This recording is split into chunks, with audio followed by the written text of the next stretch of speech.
It's lovely to be having this webinar today. And one thing that I would like to, kind of tell you, when we thought of having this webinar on digital asset management, is what we thought that, the title of the webinar would be. But then when we were creating the content, and when I was, trying to see that what the industry requires and what are the skills which are required, gradually when I come to my presentation for today, you will understand the terminology changed. So within a span of say about a week, and of doing some thinking over it, that what should be the ideal term. So and what skills are required as medical writers. Now, before we start and before we enter into the session, a very brief introduction of myself. I am Dr. Namrata, and I head Turacoz group. I'm based in the Netherlands, and a majority of my company, I'm from India. I moved to Netherlands about 2 years back, and majority of my team is based in India. So that's about me, and I'm a pediatrician by my qualification and a medical writer for about 15 years now. Founded Turacoz about 9 years back, and we've been working globally with many clients in all regions. And the purpose of doing this webinar is more from the kind of requirements which we have received recently. I would say over last 2 years. So we started with, when we started, kind of sharing the information about the webinar, it was digital asset management, what we thought, would be what is required in medical writing. But gradually, when we, dwell deeper into it, that what all it involves, it was beyond digital asset management. Now we calling it as digital content lifecycle management. So basically, it's the whole life cycle from how the content is created, to how it is reviewed, how it is shared across various platforms, and finally how it is disseminated to the final, audiences who would be reading that content. So it's a single platform where everything is happening. Now, why is it important for us to know? Now, these are the certain, pointers which I am going to be covering today. So the number one is medical writing, and how digitally medical writing is changing, and what is a digital transformation which is happening in medical writing. What is digital content lifecycle management? What is it? How is it done, and why is it done? And then how are the roles converging of digital content lifecycle management and medical writing?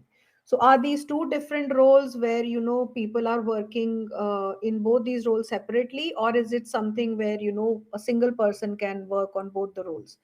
And then the training initiative. So in the end, I'll tell you briefly about a training course, and it's a very short training course, only for 5 days, which we are launching very soon in February. So the details will come at the end of the webinar, and then we can you can reach out to our team, and if you are interested, so many activities you can do faster, you become more efficient. But then there are certain challenges also. The team may not have the skill to adapt the technology. Now, according to a report by McKinsey in 2020, 34% of all the organizations are experiencing an increase in migration of assets to the cloud-based platform. Now, what do we call now? In our company, we do have writers, and we do have dedicated people who work on these content lab specialists. So it actually depends on the volume of work which is coming our way. And sometimes the work is more, and all the writers are then. Now, coming to the training initiative, which we have. Now we do have, so this is a very short course. I would call this as a crash course, which is only for 5 days. It is from 6th to 10th of February, and we are going to be tackling the during that time. So uploading that uh, content, linking and annotation on the digital content lifecycle management. So you'll see that many places digital asset management is mentioned on the slide, and this is because, as I told you in the beginning, that when we start. Thank you so much for completing the poll. We'll just So about 40% of you said that you would be interested to be contacted by our team. So you will be receiving the recording of this webinar along with the presentation also for your reference, the certificates also after the webinar is completed.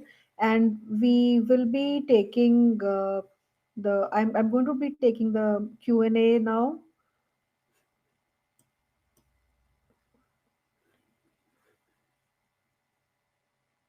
Think, Dr. Girish, you can join our next webinar, which we have, I guess, scheduled for the 16th of January. And that is going to be talking about freelancing and what freelancing opportunities are there. Writer 1, medical writer 2. Medical writer 1 is normally for about 2 years. Medical writer 2 is again for 2 years. And by the time you have experience for about 3 to 4 years, you can become a lead if we see that. So that is where there are two bifurcations. What happened, either you become a lead medical writer